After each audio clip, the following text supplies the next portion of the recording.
Oo, buko mo. Siyempre una ko ng buli. What's up mga animal? Are you alam pingasa? For today's video no, maluto kita diri sang native chicken tinola o kon Bisaya nga manok. Amo na ang tawag namon diri sa mga Ilonggo Negrense sang amon nga native manok. Bisaya nga manok.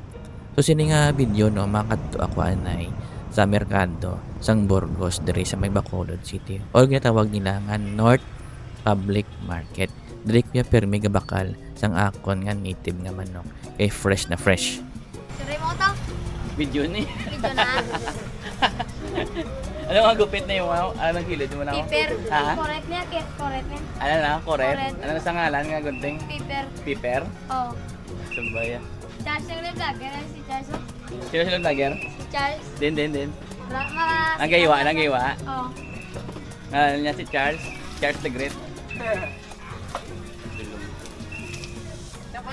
Oh, chap mo na nga. Kapla ka na daw.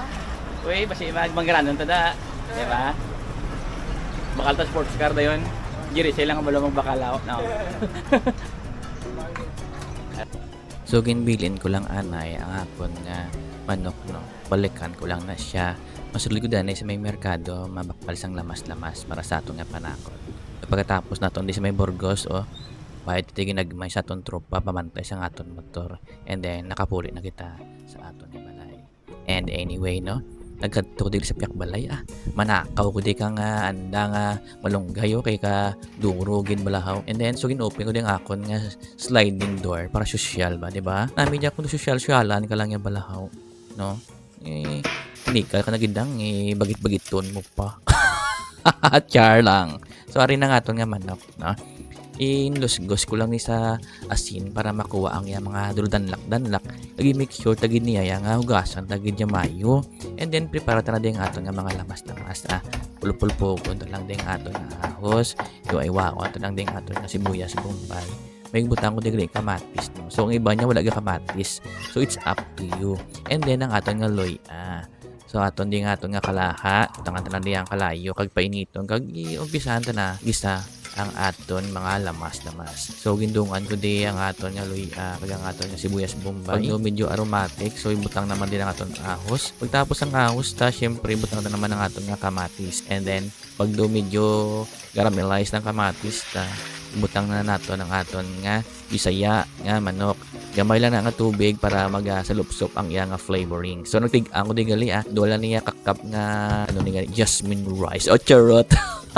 Uy, wala ko yung pang wala ko yung pang kung ano yung mga rice niya, okay lang niya. O, di ba? Kita mo to, fuck you. Joke lang. Alright. Wala na nga nga manok tutanawon tagi buluban taon tanga medyo humok na tapos ibutang na naton di nga nga kapayas ang aton nga tanglad. Ibutang mo tagli nga aton nga ang aton batikulon kag ang aton atay. Inulihi ko ang aton nga batikulon kag atay para hindi siya madunot. Timplahon talang isang aton asin according sa aton nga standard nga panlasa no.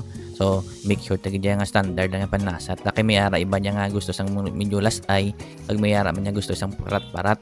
So gibutang ko na din aton nga malunggay, ang aton nga paitan nga pula, nagbutang gamay nga bitsin kag sus kampiyon na tanaw balaw.